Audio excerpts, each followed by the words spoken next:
다윗이 이 말로 자기 사람들을 금하여 사울을 해하지 못하게 하니라. 사울이 일어나 굴에서 나가 자기 길을 가니라. 제가 대학 시절에요, 우리를 가르치시던 전도사님께서 성경을 어떻게 읽어야 되나, 어떻게 묵상해야 되나, 이것에 대해서 아주 간단한 방법 하나를 가르쳐 주셨는데요. 그게 늘 제 마음에 이렇게 남아 있습니다. 그리고 여전히 성경을 읽을 때는 매번 그렇게 하는 건 아니지만 자주자주 사용하게 되는데요. 그게 뭐냐면, 여러분 모나리자 게임 아시죠? 모나리자 게임. 그 모나리자 게임을 성경을 읽는데 적용을 하는 겁니다. 첫 번째 단어부터 마지막 단어까지 문장의 강세를 하나씩 옮겨가면서 단어마다 힘을 줘 읽어가면서 그렇게 읽어내는 건데요. 시편 1편을 예로 들어드리면 이렇게 되는 겁니다. 여호와는 나의 목자시니 내게 부족함이 없으리로다. 여호와는 나의 목자시니 내게 부족함이 없으리로다. 여호와는 나의 목자시니 내게 부족함이 없으리로다. 여호와는 나의 목자시니 내게 부족함이 없으리로다. 여호와는 나의 목자시니 내게 부족함이 없으리로다. 다 다르죠? 이렇게 하는 겁니다. 이렇게 말씀의 강조점을 옮겨가면서 한 단어씩 읽어내면, 그분이 그러셨어요. 이게 말씀의 정확한 의미를 밝혀줄 때도 있고 또 훨씬 더 풍성해진다 라고 그렇게 말씀을 하셨습니다. 따라해보니까 정말 그렇더라고요. 여러분도 한번 개인적으로 성경을 읽거나 묵상하실 때 그냥 쭉 밋밋하게 읽지 마시고 이렇게 입체적으로 한번 읽어보시는 것도 좋겠습니다. 나중에 필요해서 말씀드린 거예요. 뒤쪽에 가서 필요합니다. 사울은요, 서둘러서 엔게디 광야로 갔습니다. 들렴소 바위라고 유명한 바위가 있는 곳으로 갔죠. 거기 어디에 다윗이 숨어 있다라는 첩보를 받았기 때문입니다. 그런데 갑자기 배탈이 났는지 사울은 화장실을 찾습니다. 다행히 길가에서 양의 오리 하나를 발견하게 되는데 그 한 구석에 굴이 있었고요. 그래서 사울은 그리로 뛰어들어가죠. 후다닥 적당한 곳을 찾아서 쭈그리고 앉았습니다. 상상하지 마십시오. 근데 동굴 저 안쪽에는 이미 다른 사람들이 들어와 있었습니다. 누굽니까? 그렇죠. 다윗과 그 부하들이었어요. 그걸 모르고서 사울이 그리로 들어간 겁니다. 참 운명도 얄궂죠. 아마 이 사람들도요, 사울이 엔게디 광야까지 자기들을 쫓아왔다라는 소식을 듣고서 어디 급하게 몸을 숨길 곳이 없을까 싶어서 여기까지는 안 오겠지 하면서 그리로 들어갔을 거죠. 그러다가 그렇게 아주 희한한 장면이 연출되게 된 것입니다. 정상적인 경우라면 다윗은 여기서 끝난 거죠. 그런데 희한한 일이 벌어지죠. 많이 떠들었어요. 안에서 사실 다윗과 다윗의 부하들이 웅성거리기도 했고 부시럭거리기도 했고. 그런데 이 사울은 자기가 볼 일을 다 마치고 나갈 때까지 그 모든 사람들이 한 말들, 행동들, 낸 소리들 하나도 알아차리지 못하고 그냥 그 굴에서 빠져나가게 됩니다. 그래서 상황이 반전이 되고 일이 다윗에게는 절호의 기회가 될 뿐만이 아니라 사울에게는 사실 절체절명의 위기로 바뀌게 됩니다. 그 굴 안에 아직 사울이 머물러 있을 때 다윗의 부하들이 다윗에게 말합니다. 보소서, 여호와께서 당신에 이르시기를 내가 원수를 내 손에 넘기리니 네 생각에 좋은 대로 내 생각에 좋은 대로 그대로 행하라 하시더니 이것이 그날이니이다. 언젠가 하나님께서 사울에게 쫓기는 다윗에게 그렇게 말씀하신 적이 있으셨던 거죠. 내가 언젠가 어느 날인가는 사울을 네 손에 딱 붙여줄 테니까 네가 하고 싶은 대로 한번 해봐라 라고 말입니다. 그 사실을 다윗은 부하들에게도 분명히 알렸을 것이고 아마도 그것이 그의 부하들에게는 큰 위로와 격려가 됐을 겁니다. 소망이 됐겠죠. 야, 이게 끝이 있는 일이구나. 언젠가 그날이 오면 우리의 고생은 끝나고 행복이 시작되는 날이 오겠구나 라고 오매불망 그날만 하루하루 기다리고 있었을 겁니다. 그런데 그날 동굴 안에서 그런 하나님의 말씀이 눈앞에 현실로 떡하니 펼쳐지게 된 것이지요. 여러분, 늘 하나님의 말씀은 다 말씀대로 됩니다. 그걸 믿을 수 있다면 세상에 두려운 것이 사실은 없어요.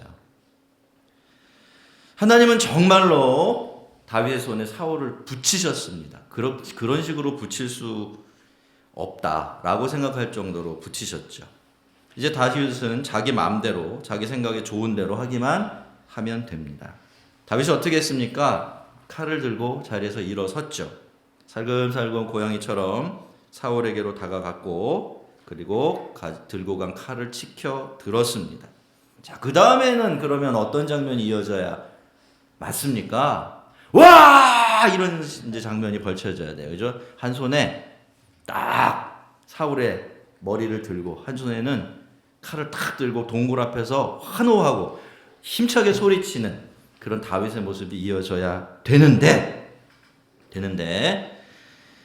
그렇게 하질 않았어요. 다윗은 어떻게 했죠? 아주 가만히, 그것도 아주 조금만, 사울도 그 사실을 알아차리지 못할 정도로 조심스럽게 사울의 옷자락을 살짝 베냅니다. 그리고 사울을 그냥 보내주지요. 여러분, 우리가 이 상황을요, 이 부하들의 입장에서 한번 생각해 볼 필요가 있습니다. 부하들의 마음이 어땠을까요? 굉장히 황당했을 겁니다. 처음엔 요즘 말로 헐 이랬을 겁니다. 고구마를 100개 먹고 물을 한 모금 안 마신 것처럼 답답했겠죠.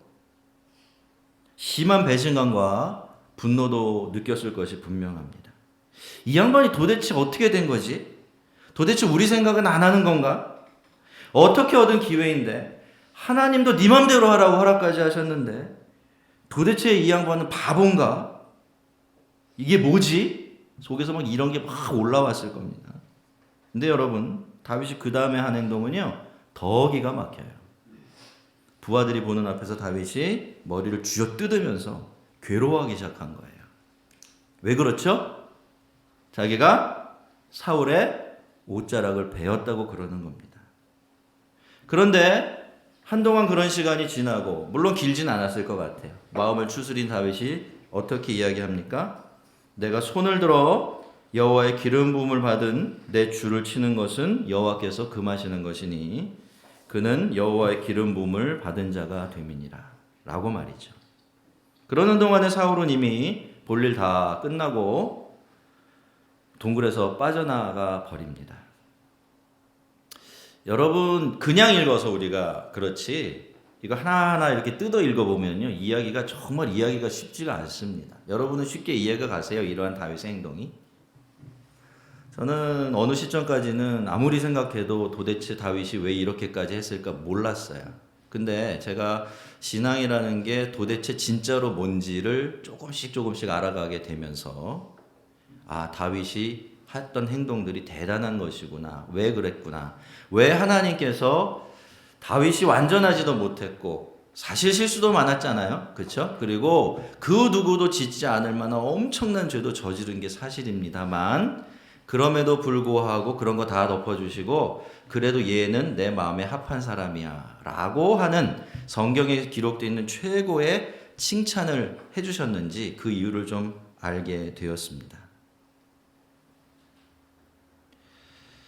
하나님께서는 다윗에게 내가 사울을 네 손에 넘길 테니까 네가 하고 싶은 대로 해도 좋다라고 하셨습니다. 사울에 대한 전권을 그에게 넘겨준 거예요.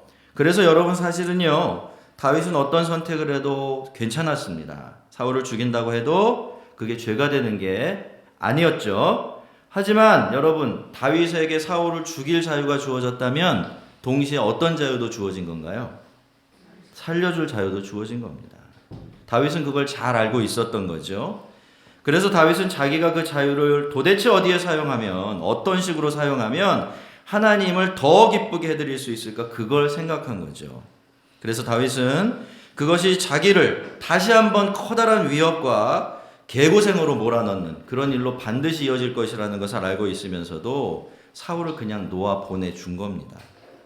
그리고 거기서 멈추질 않았죠. 한 걸음 더 나아가서 정말로 하나님이 뭘 원하시는가, 그래서 내가 어떻게 해야 되는가, 이걸 너무나 잘 알고 있으면서도 자기 안에 사울을 죽이고 싶어하는 충동을 억누르지 못했고, 그래서 실제로 칼을 들어서 그 옷자락을 베었다는 사실 때문에 그렇게 마음 아파했던 겁니다. 여러분, 이 옷자락이 다음에 어떻게 쓰여지긴 하지만 사실 여러분, 이렇게 칼을 들어서 옷자락을 잘랐을 때 마음속으로 이미 다윗은 사울을 죽인 거나 마찬가지예요. 그건 다윗만 알겠지만요, 제가 가만히 생각을 해보니까 다윗은 속으로는 100번이고 1000번이고 이미 죽인 게 맞습니다. 근데 그런 행동을 했기 때문에 다윗이 지금 굉장히 고통스러워하고 괴로워했던 것이죠. 다시 하나님의 말씀을 우리가 한번 생각해 봅시다. 하나님께서는 다윗에게 뭐라고 하셨습니까? 내 생각에 좋은 대로 행하라 라고 하셨습니다. 그런데 여러분, 제가 처음 설교를 시작하면서 말씀을 드렸지만 이 말씀 또한 우리가 어디에 강조점을 두고 어떻게 읽느냐에 따라서요, 완전히 그 뜻이 달라질 수가 있는 겁니다. 첫 번째로는 네 생각에 좋은 대로 이렇게 읽을 수가 있어요. 두 번째는 네 생각에 좋은 대로 이렇게 읽을 수가 있죠. 첫 번째 방식으로 읽으면 그 말씀은 네가 하고 싶은 대로 해, 이런 얘기가 되는 거죠. 하지만 두 번째 방식으로 읽으면 진짜로 좋은 것, 정말로 선한 것, 그게 무엇인지 네가 생각해보고 결정해라, 이런 뜻이 되는 것입니다. 그렇다면 여러분, 하나님은 과연 이 말씀을 정말로 무슨 뜻으로 하셨을까요? 하나님께서 정말로 다윗에게 바라셨던 것이 무엇이지요? 이 말씀을 진짜로 네 마음대로 하라라는 그런 말씀이었을까요? 아니면 너의 생각을 나의 생각에 한번 맞춰보겠니? 라고 하신 것일까요? 예, 답을 먼저 말씀하시면 더 이상 할 말씀이 없습니다. 예, 설교란 게 늘 그렇죠. 그러나 답을 하셔야 설교하는 사람이 신이 납니다. 그 답은요, 이 다윗의 행동 속에 들어 있어요. 다윗은 하나님의 말씀을 첫 번째 방식으로 읽지 않았죠. 두 번째 방식으로 이해하고 받아들였습니다. 그래서 다윗은 하나님께서 주신 자유를 자기 유익이나 자기의 편안함이 아니라 하나님을 더 기쁘시게 하는 일을 선택하고 행하는 데 사용했던 겁니다. 왜 그렇죠? 이게 진짜 중요한데 왜 그랬습니까, 다윗이? 왜 그렇게까지 했어요? 이유는 딱 하나예요. 다윗이 하나님을 사랑했기 때문에. 다윗이 자기보다 하나님을 더 사랑했기 때문에 그런 겁니다. 여러분 어떻습니까? 다윗 굉장히 예민하죠? 너무나 과민해 보이지 않습니까? 저렇게까지 할 필요가 있을까 싶어요. 하지만 여러분, 사랑이라는 게 원래 그런 거 아닙니까? 사랑하면 어떻게 되죠? 예민해져요. 아주 민감해집니다. 그런데 옛날에는요, 누군가를 사랑하기 전에는 나에게 예민해요. 사람들이 나에게 어떻게 맞춰주는가, 나에게 무슨 말을 해서 상처를 주지 않는가, 나를 무시하지 않는가, 나의 기쁨, 나의 만족, 이런 것만 잔뜩 챙기죠. 그런데 누군가를 사랑하게 되면 어떻게 되나요? 나에게 민감하던 것이 내가 사랑하는 그 대상에 대한 민감함으로 바뀌게 되는 겁니다. 사실 여러분, 이렇게 우리의 마음의 무게중심이 나에게서 다른 사람에게로 옮겨가지 않는다면 사랑하는 일은 불가능해집니다. 어떤 사람이 누구를 사랑한다고 하면서 자기가 하고 싶은 대로 한다면 그 사람은 자기를 사랑하는 것이지 그 사람을 사랑하는 게 아니에요. 그 사람을 통해 나의 만족을 추구하는 것이지 그 사람 자신을 위해서 사랑하는 것이 아니라는 것입니다. 여러분, 이것이 하나님의 사람들에게 일어나는 변화입니다. 하나님의 사람들은 하나님의 사랑을 받고 살아요. 자기가 하나님의 사랑을 받고 있다는 것을 알게 되죠. 여러분도 여러분이 하나님의 사랑을 받고 있다는 사실 잘 알고 계시죠? 그래서 행복하신가요? 그렇죠. 우리는 하나님의 사랑을 받고 삽니다. 그래서 참 세상에서 제일 행복한 사람들이에요. 자, 그런데 이렇게 우리가 하나님의 사랑을 받는 사람이 되고 또 그 길을 가게 되면 이렇게 하나님을 사랑하는 사람들에게 공히 일어나는 변화가 하나 있는데 그게 바로 하나님을 사랑하게 된다라는 겁니다. 왠 줄 아십니까? 하나님의 사랑을 아는 사람은 반드시 하나님의 사랑 때문에 하나님께 반하게 돼 있어요. 그 누구도, 그 어떤 사람도 이때까지 그런 방식으로 우리들을, 죄인들을 사랑하신 적이 없다는 것을 보게 되기 때문에 그 사랑에 반해 버리는 것입니다. 그리고 그렇게 되면 그때부터 그 사랑 안에서 자라나게 돼요. 인격적으로, 신앙적으로 무르익어가게 되는 겁니다. 그래서 하나님의 사람들은요, 정해져 있는 답만 따라서 살아가지를 않아요. 이게 하나님의 뜻이다라고 하면 그것만이 하나님의 뜻이다라고 생각하는 걸 넘어갑니다. 어떻게? 하나님의 마음까지 헤아리는 거예요. 그래서 하나님이 이걸 나에게 주셨지만 내 마음대로 해도 좋지만 어때요? 그러면 이게 하나님을 위해서 사용한다면 어떤 방식으로 사용할까? 어떻게 하면 내가 사랑하는 하나님을 더 기쁘게 해드릴 수 있을까? 이거 한 번 더 생각한다라는 것입니다. 여러분, 저는요, 사실 그동안 성도로 또 목사로 살아가면서 한국교회와 성도들이 가는 길의 궤적을 지켜보면서 굉장히 가슴 아팠습니다. 제가 보기에는 우리가 그동안 정말로 챙겨야 되고 붙들어야 될 것이 아니라 부차적인 것을 붙들어 왔다라고 여겨지기 때문입니다. 우리는 그동안 참 열심히 특심했죠. 그리고 전혀 그건 나쁜 것이 아니었습니다. 그런데 그러한 우리의 모습 속에 빠진 게 하나가 있었어요. 아니, 어쩌면 좀 모자란 부분이 있었던 것 같습니다. 그게 뭐냐면 그 일 자체를 너무나 단순하게 생각했다라는 겁니다. 우리는요, 그저 하나님의 일이라는 이름표가 붙어있는 그 일 열심히 하기만 하면 되는 줄 알았어요. 그 일을 열심히 하고 눈에 보이는 좋은 결과 내놓기만 하면 다 되는 줄 알았던 거죠. 그러면 그것이 저절로 하나님의 일 될 것이다 라고 생각했던 겁니다. 하지만 여러분, 하나님의 일은요, 사실 무엇보다는 어떻게가 훨씬 더 중요합니다. 여러분, 저는요, 성도들이 이걸 좀 기억하며 살았으면 좋겠다고 늘 생각하는 사람이에요. 저마다 다 교회를 생각하거든요. 교회를 사랑해요. 하나님을 다 위해서 일해요. 근데 왜 그렇게 교회가 화목되지 않고 시끄럽고 늘 다투고 아픔이 있습니까? 그거 그냥 우리의 부족함의 소치로 다 돌려도 괜찮을까요? 그렇지가 않아요, 여러분. 우리가 착각한 것이 하나 있었습니다. 하나님의 일을 하시죠? 열심히 하고 계시죠? 네. 중요한 것은 뭡니까? 하나님의 일을 열심히 한다라는 것이 아니라 그 일을 어떤 방식으로 하느냐, 그게 중요한 것입니다. 그러니까 하나님의 일을 한다는 그 사실보다도 그 일을 정말로 내가 또 우리가 하나님의 생각과 마음을 헤아려서 거기에 맞춰서 하려고 애쓰고 있느냐 하는 그것이 중요하다는 것입니다. 성도 개인의 삶에서도 그렇고 교회 안에서도 그렇고요. 그리고 이렇게 기독교 방송국과 같은 기독교 기관 안에서도 마찬가지입니다. 그 문제를 먼저 챙길 줄 알아야 우리가 이게 하나님의 일이야 라고 생각하면서 열심히 우리의 자원을 넣어서 감당해내려고 하는 그 일이 정말로 하나님의 일이 될 수가 있습니다.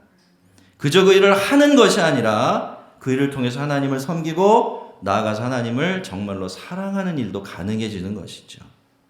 저도 그렇지만요, 여러분도 하나님을 섬기는 사람들입니다. 그렇죠? 그리고 하나님을 섬기는 일을 저나 우리 본부장님, 지사장님 같은 경우는 업으로 삼고 있는 사람이에요. 그래서 특히나 하나님의 일을 열심히 하는 사람들은 더 자주 물어봐야 돼요. 어떻게? 무엇이 정말로 하나님 보시기에 선하고 옳은지, 어떻게 하면 우리가 하는 일이 정말로 하나님 일다운 하나님의 일이 되고 하나님을 위한 일이 될 수 있을지 말입니다. 이 질문을 빼먹지 않고서 이 대답을 따르며 살아가며 일할 때 비로소 우리가 하는 모든 일들은 하나님을 기쁘시게 하는 하나님의 일이 되어지는 거예요. 여러분, 한번 생각해 보세요. 하나님은요, 하나님이 하실 수 있는 일은 다 하나님이 하실 수 있습니다. 그렇지만 하나님이 못 하시는 일만 우리한테 맡기세요. 여러분, 하나님은요, 우리에게 능력을 발휘하라고 말씀하신 적이 없으십니다. 결과를 보여달라고 말씀하신 적도 없으세요. 여러분이 성경을 찾아서 한 구절이라 했더니 저한테 갖고 오세요. 없습니다. 다 우리가 그렇게 읽고 있었던 거예요. 그냥 내 마음을 집어넣고 내 욕망을 집어넣어서 읽어냈던 거죠. 여러분, 하나님의 일은요, 하나님의 일다워질 때 하나님의 일이 되는 겁니다. 그 일에 있어서 우리가 감당해야 될 역할을 우리가 감당해낼 때 그때 하나님의 일은 하나님의 일이 되는 건데, 우리의 역할이 뭡니까? 하나님이 절대로 대신해 줄 수 없는 우리에게 맡겨진 역할이 뭐죠? 하나님의 마음을 읽어내는 거예요. 그리고 그 하나님의 마음을 읽어내고 거기에 맞춰서 살며 일하는 겁니다. 이게 되지 않으면 내가 하나님의 일이라고 철석까지 믿고서 나의 모든 것을 투자해서 하려고 하는 그 일이 전혀 하나님께는 가치 없고 의미 없는 일도 될 수 있다는 사실 우리가 잊지 말아야 돼요. 여러분, 하나님은 하나님의 일을 하시죠. 우리는 우리의 일을 하는 겁니다. 그게 자유예요. 우리가 하나님의 일까지 자꾸 하려고 하니까 문제가 생기는 거예요. 늘 질문을 잊지 마십시오. 아, 이건 당연히 하나님의 일일 거야. 이렇게 하는 것은 틀림없이 하나님의 뜻일 거야. 라고 믿어지는 일일수록 한 번 더 물어보세요. 그러면 이 일을 어떻게 하는 것이 하나님의 마음에 합한 일이 될까? 내가 사랑하는 하나님을 기쁘게 하는 방식이 될까? 한 번 더 물어보시고 그 대답을 따라 살아간다면 우리가 하는 모든 일들이 정말 하나님을 기쁘시게 하고 하는 주님의 일이 될 것입니다. 오늘도 주의 일을 주의 일답게 감당하기 위해서 애쓰고 힘쓰는 주님의 사람들에게 하나님의 지혜와 은혜가 충만하시기를 주의 이름으로 축원합니다.